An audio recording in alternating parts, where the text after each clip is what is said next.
우리 오늘 받으실 하나님의 말씀은 신약 성경 로마서 6장 우리 4절 한 절 말씀만 보도록 하겠습니다. 로마서 6장 4절 말씀 우리 다 같이 합독할까요? 같이 한번 읽습니다. 시작. 우리가 그의 죽으심과 합하여 세례를 받음으로 그와 함께 장사되었나니 이는 아버지의 영광으로 말미암아 그리스도를 죽은 자 가운데서 살리심과 같이 우리로 또한 새 생명 가운데서 행하게 하려 함이라. 아멘. God is good all the time. 정말로 그렇게 믿으십니까? 우리 하나님은 항상 선하신 하나님입니다. 항상 좋으신 하나님이십니다.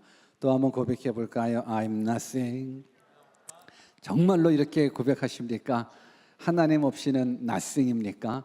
아니면 하나님 없이도 기꺼이 살아갈 수 있습니까? 우리는 하나님의 은혜 없이는 1분 1초도 살 수 없다는 것을 꼭 기억했으면 좋겠습니다. 근데 하나님이 함께 하시면 아주 놀라운 일을 우리가 경험하게 됩니다. With God, nothing is impossible. 오늘 그 하나님의 능력, 하나님의 사랑, 말씀을 통해서 만나 뵙기를 주님의 이름으로 축원합니다. 오늘은 뜻을 정한 인생 431번째 시간으로 부활절을 맞아서 본문 말씀을 통해서 부활을 믿는 자라는 제목으로 하나님의 말씀을 증거하기를 원하는데, 우리 한번 옆에 계신 분들한테 당신은 예수님의 부활을 믿습니까? 라고 한번 인사해 볼까요? 시작. 여러분 인사하라고 했을 때 한번 해보세요. 다시 한번, 당신은 예수님의 부활을 믿습니까? 어때요 여러분들? 정말로 예수님 부활을 믿으십니까? 오늘 그 어떤 주일보다도 우리는 부활절로 지켜지는 날인데, 물론 매 주일이 부활절이겠지만 이 부활절을 맞아서 정말로 내가 예수님의 부활을 믿나? 라는 부분들을 우리가 한번 생각해 봤으면 좋겠습니다. 정말로 내가 예수님의 부활을 믿는가? 여러분, 부활을 믿는다면 부활을 믿는 자답게 살아가야 된다는 것도 알고 계십니까? 나는 부활은 믿지만 부활을 믿는 자답게는 살지는 못할 것 같아요. 그러면 부활을 믿는 거예요? 부활을 안 믿는 거예요? 질문하잖아요. 여러분, 하나님을 믿는다고 이야기하지만 하나님을 안 믿는 자처럼 살아간다 그러면 하나님을 믿는 자예요? 하나님을 안 믿는 자예요? 하나님을 안 믿는 자예요. 부활도 동일할 것 같아요. 부활절이라서 물론 인사는 시켰거든요. 부활을 믿습니까? 라고. 근데 뭐 많은 사람들이 아멘 하잖아요. 한번 여러분들의 아멘을 한번 들어볼까요? 여러분들 정말로 부활을 믿으십니까? 되게 크게 아멘 하셨어요.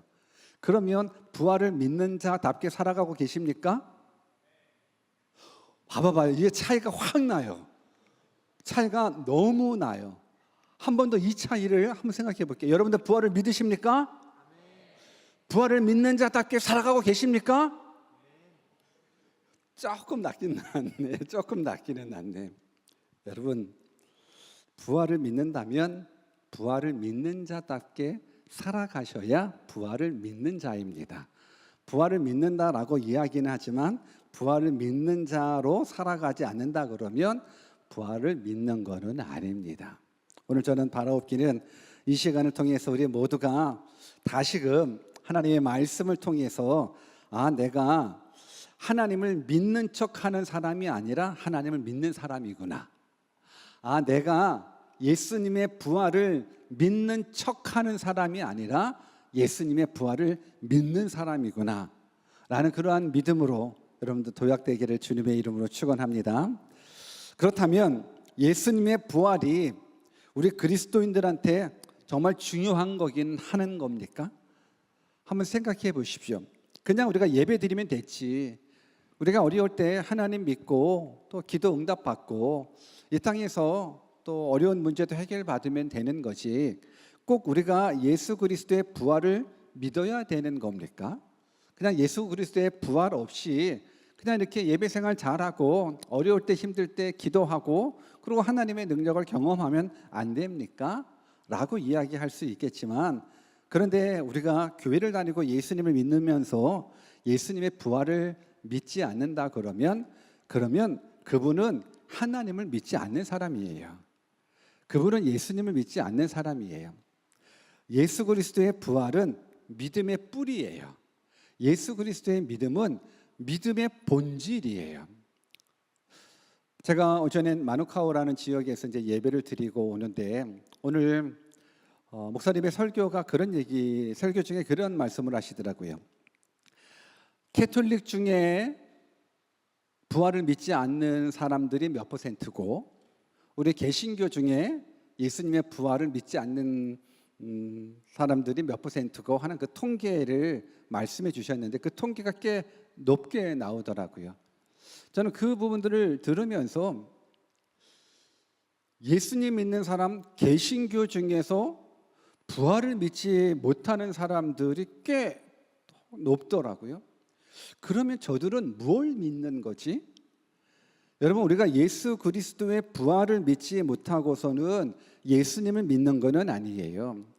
개신교도 그렇고 캐톨릭도 그렇고 예수 그리스도의 부활을 믿지 못하면 저들은 그저 자기가 생각하는 또 하나의 종교 생활을 할 뿐이지 저들에게는 영원한 생명이 없어요. 저들에게는 천국이 있을 수는 없어요.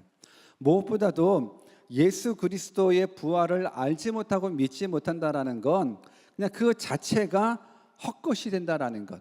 그래서 사도 바울은 이렇게 말씀하고 있거든요. 같이 한번 읽어볼까요? 고린도전서 15장 16절 17절입니다. 같이 읽습니다. 시작. 만일 죽은 자가 다시 살아나는 살아나는 일이 없으면 그리스도도 다시 살아나신 일이 없었을 터이요. 그리스도께서 다시 살아나신 일이 없으면 너희의 믿음도 헛되고 너희가 여전히 죄 가운데 있을 것이요. 여러분, 그리스도께서 다시 살아나신 일이 없으면 너희의 믿음이 꽝이다 말씀해 주고 있는 거예요. 여러분, 예수 그리스도의 부활이 없으면 꽝이에요. 아무리 교회에서 열심히 예배를 드리고 봉사를 하고 헌신을 한다 할지라도 예수 그리스도의 부활을 믿지 못하면 그 믿음은 헛된 것이라는 거예요. 그래서 저는 여러분들 모두가 이 시간을 통해서 예수 그리스도의 부활을 믿는다라는 것이 너무너무 중요하구나라는 부분들을 다시금 깨달았으면 좋겠어요. 여러분, 이것이 믿음의 핵심이에요.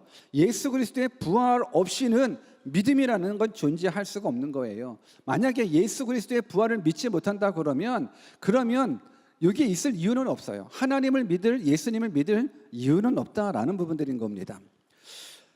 예수 그리스도의 부활은 역사적으로도 또 의학적으로도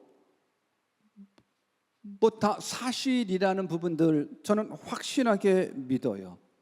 그런데 많은 사람들은 세상 사람 입장이겠죠. 물론 교회를 다니면서도 하나님을 믿지 못하는 또 부활을 믿지 못하는 사람들은 여전히 예수 그리스도의 부활은 동화 속의 허구 같은 부분들로 생각할 수 있겠지만 절대 그렇지는 않아요.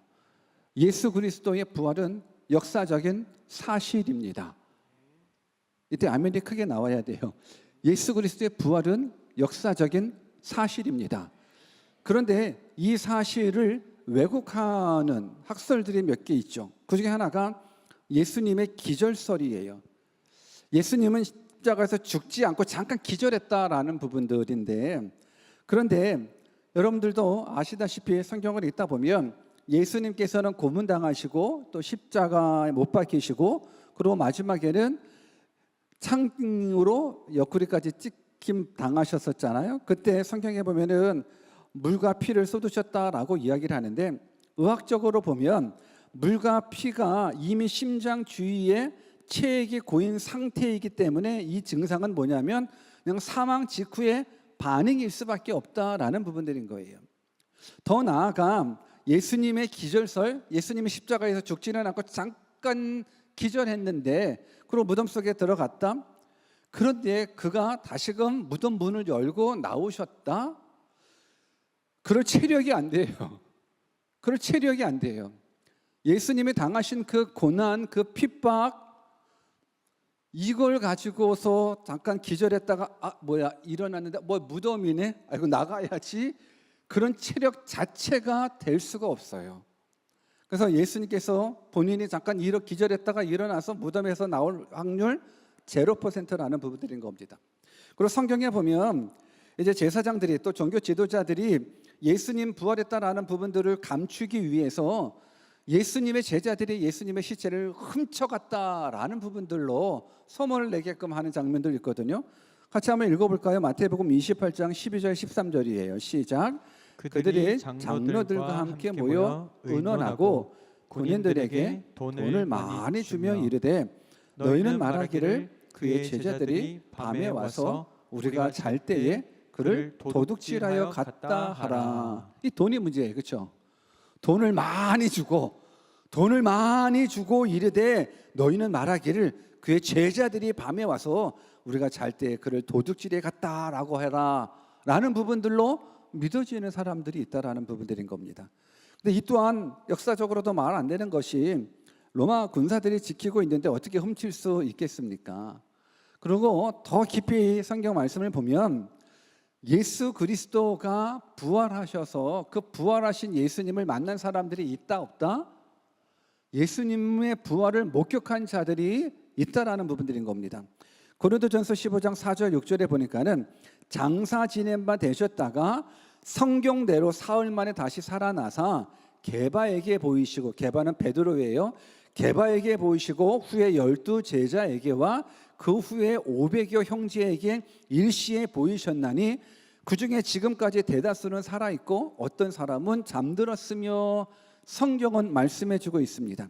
그러면 예수님의 부활을 목격한 이 500명 이상에 되는 사람들이 뭐 단체적으로 환각 증세라도 일으켜가지고 예수님, 부활하신 예수님을 봤다라는 부분들인 겁니까? 이건 말도 될 수 없다라는 부분들인 겁니다.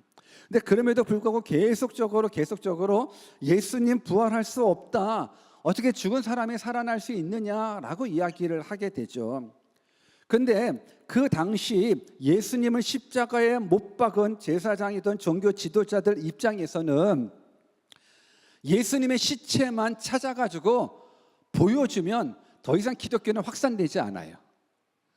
야, 예수 죽었잖아 라고 그 시체를 찾아서 보여주면 더 이상 기독교는 확산되지 않아요. 전파되지 않아요. 그런데 저들이 이렇게 했어요? 못했어요? 못했어요. 왜 못했어요? 시체가 없기 때문에 그래요. 왜 시체가 없어요? 예수님 부활하셨기 때문에 그렇습니다. 저는 이 모습이 오늘 저와 여러분들이 다시 한번 깊이 깨달아야 되는 말씀이라고 생각합니다. 여러분, 예수님 정말로 부활하셨습니다. 예수님 정말로 부활하셨습니다. 예수님 정말로 부활하셨습니다. 여러분들은 정말로 부활하신 예수님을 믿으십니까? 그렇다 그러면 한 번 더, 그런 부활을 믿는다면 부활을 믿는 자답게 정말 살아가고 계십니까? 근데 이 부분들 속에서는 왜 우리들은 아멘이 약해질까요? 예수님의 부활을 믿는다라고 이야기는 하면서도 왜 부활을 믿는 자답게 살아가지는 못할까요? 예수님의 부활을 목격하지 못해서 그렇죠. 우리 솔직히 얘기해 봅시다. 예수님의 부활을 목격하지 못해서 그렇죠. 질문하잖아요. 만약에 지금 이 순간 부활하신 예수님이 이 시간에 딱 나타나셨다 그러면 믿어요, 안 믿어요? 믿어요, 안 믿어요? 믿어요.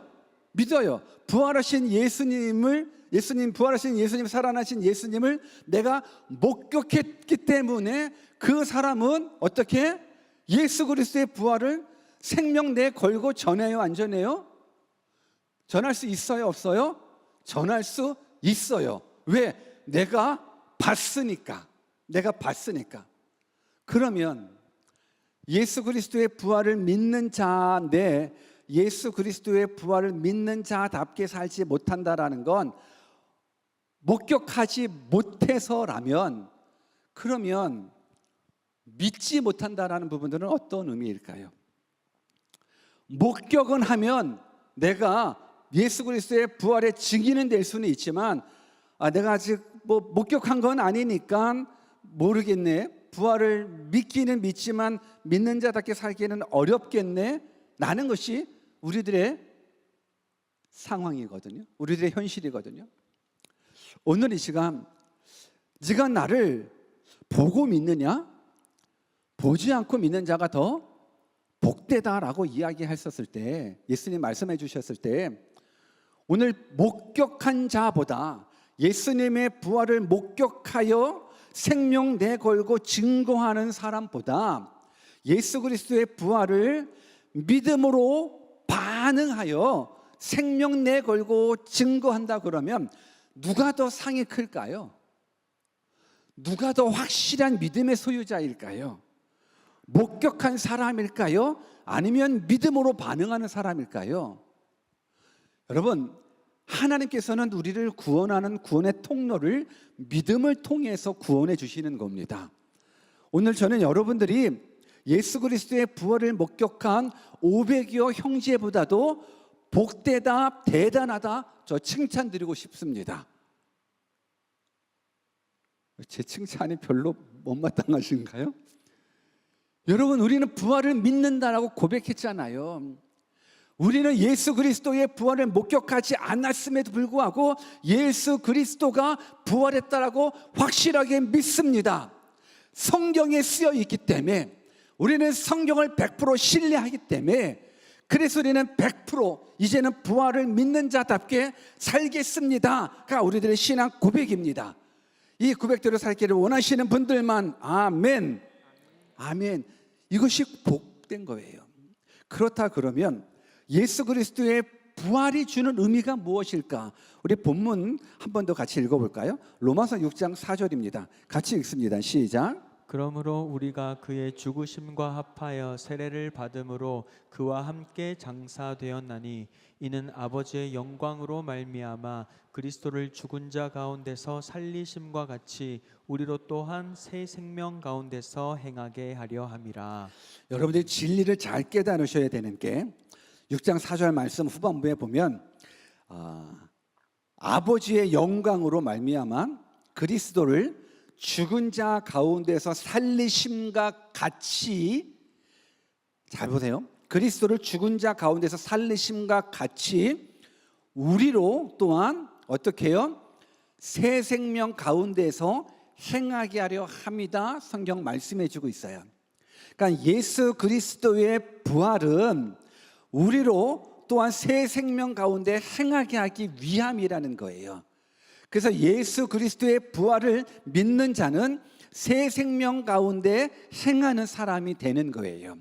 예수 그리스도의 부활을 믿지 못한 사람들은 그저 믿음 없이 반응하며 살아가겠지만, 예수 그리스도 하나님의 영광으로 말미암아 그리스도를 죽은 자 가운데서 살리심과 같이 동일하게 우리로 또한 새 생명 가운데서 행하게 하려 하심이라는 것. 여기서 우리가 깨달아야 될 건, 부활은 단순한 피상적인 믿음이 아니라 새로운 생명의 시작이라는 거예요. 부활은 믿습니다로 끝나는 부분들이 아니라 새 생명 가운데 행하는 모습인 거예요. 그래서 예수 그리스도의 부활을 믿는 자는 새 생명 가운데 움직일 수밖에 없다는 거예요. 예수 그리스도의 부활은 그저 단순하게 믿습니다라고 고백하는 것이 아니라 우리들의 삶을 송두리째 바꾸는 생명의 역사, 생명의 시작이라는 거예요. 그래서 우리가 예수 그리스도의 부활이 중요한 거예요. 예수님의 부활이 거짓이 아니라 명백한 증거라는 부분들을 우리는 어디에서 알 수 있냐면, 의학적으로도 과학적으로도 그래서 예수님의 부활이 사실인 것 같아요. 예, 맞아요. 의학적으로도 과학적으로도 역사적으로 예수 그리스도의 부활은 사실이에요. 근데 그것이 사실이라는 부분들을 어떻게 증명하냐면, 오늘 말씀 그대로 우리가 새 생명 가운데서 행하게 될 때에 예수 그리스도의 부활이 증거된다라는 부분들인 겁니다. 이 말은 예수 그리스도의 부활은 내 삶 가운데에 놀라운 변화를 일으키는 능력이 된다라는 거예요. 그래서 부활을 믿지만 내 삶에 변화는 1도 없어요 하시는 분들은 부활을 믿지 못하는 거예요. 예수 그리스도의 부활을 믿는 건 하나님께서 우리로 하여금 새 생명 가운데에서 행할 수 있도록 더 이상 죄에 묶여지지 않아요. 더 이상 사망에 묶여있지 않아요. 우리는 이 변화를 통해서 예수 그리스도의 부활을 증거하셔야 되는 거예요. 여러분, 예수님의 제자들이 예수님 십자가 못 박힐 때 어떻게 했습니까? 안 돼요, 안 돼요. 나의 주임, 나의 선생, 나의 하나님을 못 박을 수 없습니다라고 막았습니까? 아니면 도망갔습니까? 다 도망갔습니다. 왜 도망갔습니까? 무서워서 도망갔습니다. 죽을까 봐 도망갔습니다. 그런데 그 제자들이요, 어느 한 순간에 자신들을 잡아 죽이려던 종교 지도자들 앞에서 당당하게 나왔어요. 당당하게 나타났어요. 갑자기 목숨이 2개, 3개로 뭐 바뀌어졌습니까? 여전히 예수님의 제자들의 목숨은 하나예요. 그 하나밖에 없는 목숨 살고 싶어서 예수님 부인하고 도망갔는데, 어느 한 시점에 자신들을 죽이려고 했었던 종교 지도자들 앞에 나타나서 너희들이 죽인 예수, 하나님이 살렸다 이놈들아. 물론 욕은 안 했지만 나타나면 죽거든요. 나타나면 죽는데도 불구하고 간절히, 그래서 기적이 역사날 때마다 하나님을 증거해요. 부활하신 예수님을 증거해요. 사도행전 4장 10절에 보면 너희와 모든 이스라엘 백성들은 알라. 너희가 십자가에 못 박고 하나님이 죽은 자 가운데서 살리신 나사렛 예수 그리스도의 이름으로 이 사람이 건강하게 되어 너희 앞에 섰느니라. 이 기적 앞에 결국은 뭘 말씀해 주고 있냐면, 하나님이 죽은 자 가운데서 다시 살리신 예수 그리스도의 이름으로 이 사람이 기적이 경험되었다라는 거예요. 근데 이것을 종교 지도자들 앞에서 이야기하는 거예요. 종교 지도자를 앞에서 이야기하면 자기 또 잡혀갈 수 있잖아요. 그런데 저들은 확실하게 알아요. 왜 바뀌었냐? 내가 부활한 예수님을 만났거든요. 부활하신 예수님을 만나면 이제는 그 삶이 안 바뀔 수가 없는 거예요. 하나님을 만나면 안 바뀔 수가 없는 거예요. 근데 우리들 삶 가운데 교회를 다니고 예수님을 믿는다고 이야기하지만서도 여전히 삶에 변화가 없는 사람들은 왜 그런지 아십니까? 아직 인격적으로 예수님을 만나지 않아서 그러는 거예요. 하나님을 믿는 것이 아니라 하나님을 믿는 척하는 사람들이 너무너무 많아요. 예수님의 부활을 믿는 것이 아니라 예수님의 부활을 믿는 척하는 사람들이 너무너무 많기 때문에 그래요. 그도 그럴 것이 어릴 적부터 교회 다녔으니까, 오래전부터 교회를 다녔으니까, 행여 이 시간에는 부활절이고 12월 달에는 성탄절이고 하다 보니까 그냥 믿음으로 그냥 반응한다라고 생각을 하는 거예요. 이 정도 교회 다니면은 세례 받아야 되고, 이 정도 교회 다니면 봉사해야 되는 거고, 그리고 그냥 주일 성소 잘하고 헌금생활 잘하고 봉사생활 잘하면 믿음 좋다라고 박수 쳐주고 칭찬해 주니까는 그것이 내가 진짜 하나님을 믿는 거구나라고 생각을 하는 거예요. 그러면서도 여전히 세상 속에서는 변화됨 없이 살아가는 모습들, 이것이 오늘날 많은 그리스도인들의 모습이고 현실이라 그러면 우리가 한번 다시금 심각하게 생각해 봤으면 좋겠어요.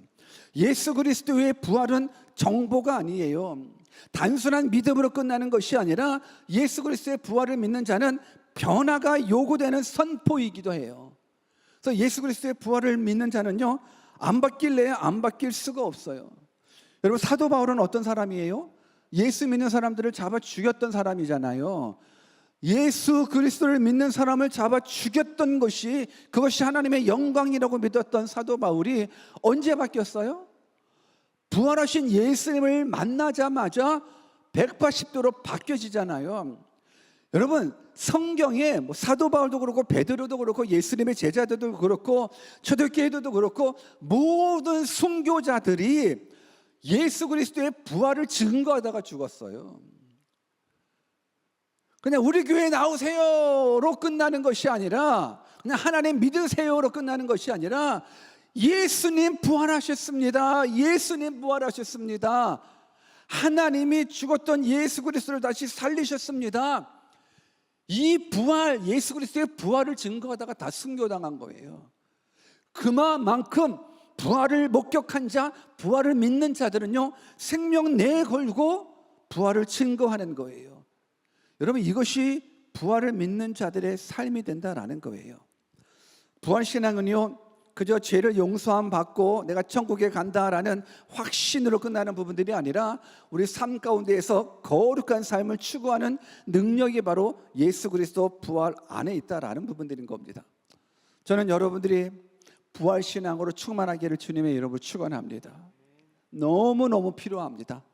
더더욱더 우리가 예수 그리스도의 부활을 믿는 자로서 얻어야 될 능력이 있다 그러면 소망의 능력이라고 저는 믿어요. 베드로전서 1장 3절입니다. 같이 한번 또 크게 읽어볼까요? 시작. 우리 주 예수 그리스도의 아버지 하나님을 찬송하리로다. 그의 많으신 긍휼대로 예수 그리스도를 죽은 자 가운데서 부활하게 하심으로 말미암아 우리를 거듭나게 하사 산 소망이 있게 하시며, 그리스도를 죽은 자 가운데서 부활하게 하심으로 말미암아 우리를 거듭나게 하사 무엇을 있게 하신다고요? 산 소망이 있게 하신다라는 거예요. 여러분, 부활은 죽음으로 끝나지 않아요. 산 소망을 주는 것이 예수 그리스도의 부활입니다. 이 세상이 전부가 아니라는 사실이 부활을 통해서 말씀해 주고 있고, 이 세상에 살면서 때로 겪는 고난이든지 실패든지 아픔이든지 그런 것들이 끝이 아니다라는 걸 보여주는 사건이 바로 예수 그리스도의 부활인 거예요. 그래서 예수 그리스도의 부활을 믿는 자는요, 어떤 환경 속에서도 소망을 잃어버리지 않아요. 여러분, 이것이 얼마나 중요한지 아십니까? 우리 한번 옆에 계신 분들한테 혹시 지금 어렵고 힘드십니까? 한번 질문해 볼까요? 시작. 혹시 지금 어렵고 힘드십니까? 어때요, 여러분들? 어렵고 힘든 문제가 있습니까? 하루하루 살아가기가 넉넉지 않죠? 힘들죠? 외국에서 이방인으로 살아간다라는 것 정말 어렵죠. 어려워요. 가진 것 없이 살아간다라는 것도 어렵죠. 혹시 관계적인 문제 때문에 힘들어한다라는 것, 또 경제적인 문제 때문에 힘들어한다라는 것, 또 건강의 문제로 힘들어하는 것, 또 속속이는 자식이 있다 그러면 또 자식 문제로 인해서 또 힘들어한다라는 것, 속속이는 남편, 속속이는 아내 없으리라 믿지만 혹시라도 여러 가지 어려움 속에 있어서 진짜 죽고 싶다 할 정도로 힘든 분이 계시다면 오늘 부활하신 예수님을 만나십시오. 그러면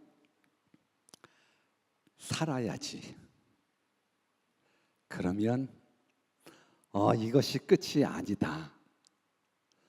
소망이 있는 자는 인내하게 돼요. 인내하면서 기뻐요. 인내하면서 기뻐요. 예수 그리스도의 부활이 주는 능력이에요. 무엇보다도 우리는 언젠가 한 번쯤은 죽잖아요. 우리는 언젠가 한 번쯤은 죽어요. 우리 한 번 더 옆에 계신 분들한테 슬픈 이야기지만 당신도 언젠가 죽습니다라고 한번 인사해 볼까요? 시작. 어때요? 당신도 언젠간 죽습니다라는 이 부분들 속에서 나는 안 죽어요. 아니요, 죽어요. 나는 안 죽을래요. 그래요. 다 소망이에요. 다 안 죽고 싶어요. 오래오래 살고 싶어요. 건강하게 살고 싶어요. 그런데 언젠가 다 죽어요. 때로는요, 나 개인의 죽음 그래도 무덤덤하게 넘길 수는 있을 것 같기는 해요. 근데 여러분, 사랑하는 사람의 죽음은 또 어떨까요?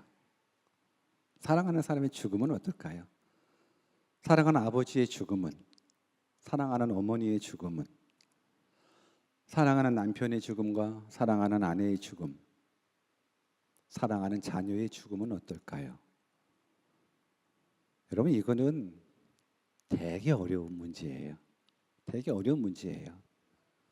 우리는 죽음은 항상 멀리 있다라고 생각하고 죽음은 항상 남의 문제라고만 생각해요. 근데 그렇지 않아요. 죽음은 멀리 있는 게 아니라 가까이 있고요. 죽음은 남의 문제가 아니라 내 문제예요. 그리고 모든 사람들은 다 죽음의 고난 가운데 살아요. 죽음의 고난 가운데 살고 죽음의 고통을 겪어요. 그리고 두려움을 겪어요. 죽음 속에서 소망을 키워나가는 사람은 없어요. 근데 있어요. 누구예요? 예수 그리스도의 부활을 믿는 자는 죽음 속에서도 소망의 능력을 가질 수가 있어요. 그래서 예수님 믿는 사람들은 비록 짧은 만남이 슬프기는 하지만 소망 중에 기뻐할 수 있잖아요. 예수님 잘 믿고 돌아가시는 분들 그 마음에 평강이 있잖아요. 왜? 이게 끝이 아니다라고 우리는 믿기 때문에 그렇습니다. 누가 감히 죽음 앞에서 소망을 가질 수 있겠습니까? 절대로 죽음 앞에서는 소망을 논할 수 없어요. 그런데 예수 믿는 사람들은 죽음 앞에서도 소망을 이야기할 수 있어요. 왜요? 예수님 부활하시기 때문입니다. 예수님의 부활이 나의 부활이기 때문에 그렇습니다. 그래서 이 예수님을 믿는 자는 이 소망 가운데 있다라는 것. 저는 여러분들이 예수님을 믿는다 그러면 소망 잃어버리지 마세요. 혹시 여러분들이 지금 좌절하고 있다 그러면 예수 그리스도의 부활을 믿는 척하는 사람이지 예수 그리스도의 부활을 믿는 사람은 아니에요. 저는 예수 그리스도를 믿는 사람이기를 원합니다. 그래서 그 어떤 어려움 가운데서도 소망 잃지 않기를 주님의 이름으로 축원합니다. 마지막으로 한 가지를 더 이야기한다 그러면 예수 믿는 자는 어떻게 살아가는가? 사도행전 1장 8절에 보면 오직 성령이 너희에게 임하시면 너희가 권능을 받고 예루살렘과 온 유대와 사마리아와 땅끝까지 이르러 내 증인이 되리라 하시니라. 이것이 우리의 사명이에요. 부활을 믿는 자들 예수 그리스도의 증인되는 삶을 살아간다는 거예요. 예수 그리스도의 제자들 이 증인의 삶을 살려고 목숨 걸었잖아요. 믿음의 선배들 다 이 예수 그리스도의 부활의 증인되는 삶을 살려고 목숨 내걸었어요. 아니 하나밖에 없는 목숨을 어떻게 내걸 수 있어요? 근데 내걸만 해요. 왜요? 우리도 부활이 있으니까 그래요. 우리도 죽어도 영원히 살 수 있다라는 하나님의 말씀이 부활의 능력이 우리 가운데 있기 때문에 그래요. 무엇보다도 여러분들이 부활의 능력, 부활의 증인 되잖아요. 그러면 어떠한 역사가 일어나냐면 로마서 10장 9절에 보니까 내가 만일 내 입으로 예수를 주로 시인하며 또 하나님께서 그를 죽은 자 가운데서 살리신 것을 내 마음에 믿으면 어떻게 돼요? 구원을 받으리라. 하나님께서 그를 죽은 자 가운데서 살리신 것을 내 마음에 믿으면 구원을 받으리라. 그러니 우리는 예수 그리스도의 부활의 증인 되셔야 되는 거예요. 그래야 그들도 우리처럼 예수 그리스도의 부활을 믿고 구원받아야 되지 않겠습니까? 내 아버지 구원받아야죠. 내 어머니도, 남편도, 아내도, 내 자녀들도, 내 형제들도, 친척들도, 친구들도 구원받아야 되지 않겠습니까? 여러분, 그 구원, 우리들의 귀한 증인된 삶을 살아가야 된다는 거예요. 저는 여러분들이 이제는 이 땅에 소망을 두며 살아가지 않고 정말로 부활하신 예수님을 믿는다면, 믿는 척이 아니라 믿는다면 이제는 소망 가운데에 예수 그리스도의 부활의 증인 되셔서 여러분들 때문에 예수님 믿는 사람들 많아지기를 주님의 이름으로 축원합니다. 이것이 사명입니다. 이것이 복입니다. 이것이 축복입니다. 이 은혜를 우리 모두 누리시기를 주님의 이름으로 축원합니다. 우리 이번 주 실천 말씀 가지를 한번 읽어볼까요? 이번 주 실천 말씀 가지 1번을 한번 같이 읽어봅시다. 시작. 거래 관련된 성경 구절이 들어있는 이모티콘이나 사진을 지인들에게 보내면서 예수님의 부활을 전하십시오. 오늘이 딱 좋은 날이에요. 오늘 집에 가시면 이제 이모티콘은 다 있잖아요. 아니면은 요즘 많이 돌아다녀요. 막 오늘도 몇 개 받은 분들 있죠. 막 몇 개 받았을 거예요. 뭐 예수님 부활했다라고 막 그것 통해서 믿지 않는 분들에게 오늘 예수님 부활했다라는 부분들 증거하십시오.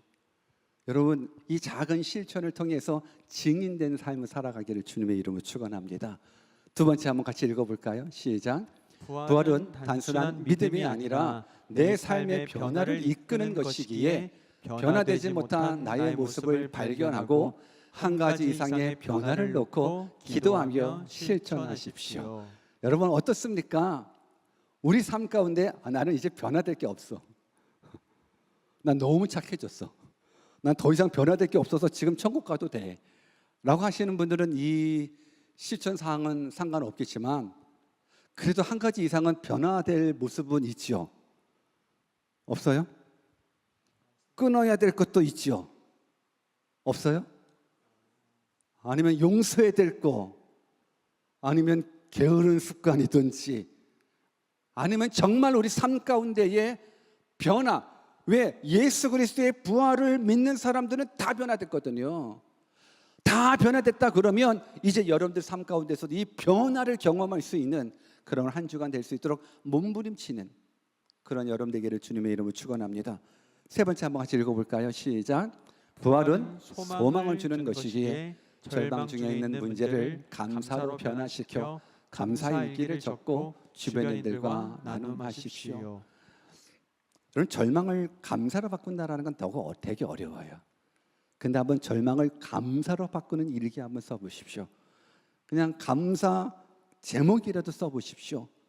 그리고 내 삶에 어떤 변화가 일어났는지도, 그 감사도 한번 나눌 때 하나님의 귀한 은혜가 이 한 주간 가운데 여러분들의 삶 속에 나타나리라 믿습니다. 말씀을 마치겠습니다.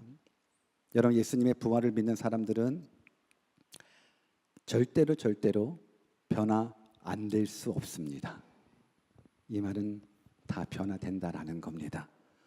더 이상 죄가, 더 이상 사망이 우리를 묶을 수 없습니다. 어떤 절망이 오더라도 우리는 소망 가운데 인내할 수 있습니다. 그 어떤 아픔이 올지라도 우리는 부활하신 예수님을 믿는다면 삶 가운데 놀라운 믿음의 반응이 나타날 거라고 저는 믿습니다. 어떤 변화가 여러분들 삶 가운데 있기를 원하십니까? 여러분들 가정 가운데서 어떤 변화가 있기를 원하십니까? 오늘 우리가 말씀 붙잡고 기도할 때에 정말 놀라운 은혜가, 기적이 여러분들 10년 가운데, 가정 가운데 임하기를 주님의 이름으로 축원합니다. 우리 같이 한번 기도할까요?